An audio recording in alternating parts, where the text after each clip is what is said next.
আসসালামু আলাইকুম। Online tutor চ্যানেলের তরফ থেকে সকল শিক্ষার্থী বন্ধুকে স্বাগতম জানাচ্ছি। প্রিয় শিক্ষার্থী বিন্দু, আজকে আমরা ব্যাখ্যা বিশ্লেষণ করব ঢাকা বোর্ড 2025 সালের গণিত সৃজনশীল অংশের গ বিভাগ পরিসংখ্যান থেকে 10 নম্বর যে অঙ্কটি এসেছিল সেটি।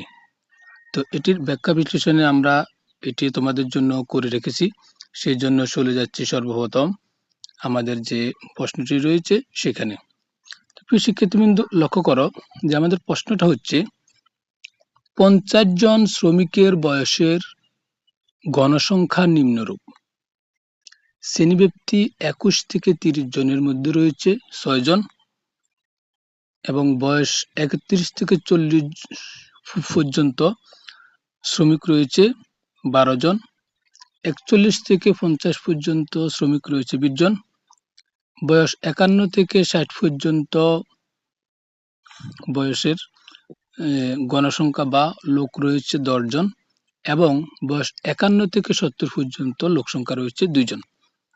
তো আমাদেরকে এই যে উদ্দীপকটা রয়েছে খেয়াল করো, এই উদ্দীপকের সাহায্যে আমরা খ এবং গ এই দুটি অঙ্ক আমরা করব এবং ক অংশের জন্য স্বতন্ত্রভাবে আমাদের জন্য প্রশ্নটি দেওয়া রয়েছে, যেখানে বলা হচ্ছে কোন শ্রেণীর নিম্নসীমা 65 এবং মধ্যমান 62.5 হলে ওই শ্রেণীর নিম্নসীমা নির্ণয় করো।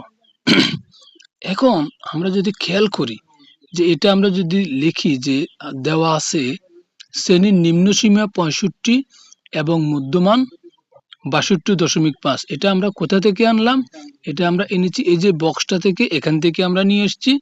লক্ষ্য করো এখানে শ্রেণীর উচ্চসীমা হচ্ছে 65 আনলাম এবং শ্রেণীর মধ্যমান হচ্ছে 62.5, এটা আমরা নিয়ে আসলাম এবং এটার আলোকে আমাদেরকে বের করতে বলেছে। কি বের করতে বলেছে? খেয়াল করো, শ্রেণীর নিম্নসীমা। তো আমরা সূত্র লিখছি, আমরা জানি যে মধ্যমান সমান ঊর্ধ্বসীমা প্লাস নিম্নসীমা ভাগ 2। এখন আমাদের মধ্যমানের সূত্র, আমাদের মধ্যমানের মান খেয়াল করো, মধ্যমান হচ্ছে 62.5, সেই কারণে মধ্যমানের জায়গায় আমরা লিখেছি 62.5। উচ্চসীমা কত? উচ্চসীমা হচ্ছে 65, উচ্চসীমা হচ্ছে আমাদের 65, সেই জন্য আমরা এখানে 65 লিখব। এই যে 65টা, এটা কিন্তু আমাদের উচ্চসীমা, আমরা এটা এখানে লিখে ফেলবো। এখন খেয়াল করো, নিম্নসীমা আমাদেরকে এখন বের করতে হবে, যেটা প্রশ্নের মধ্যে বলা আছে নিম্নসীমা নির্ণয় করো। এই কারণে আমরা নিম্নসীমার মানটা এখানে আমাদের এখানে বাংলায় লিখে এখানে লেখা থাকবে। এবং আমরা যদি খেয়াল করি যে এখানে আমাদের এই লাইনটা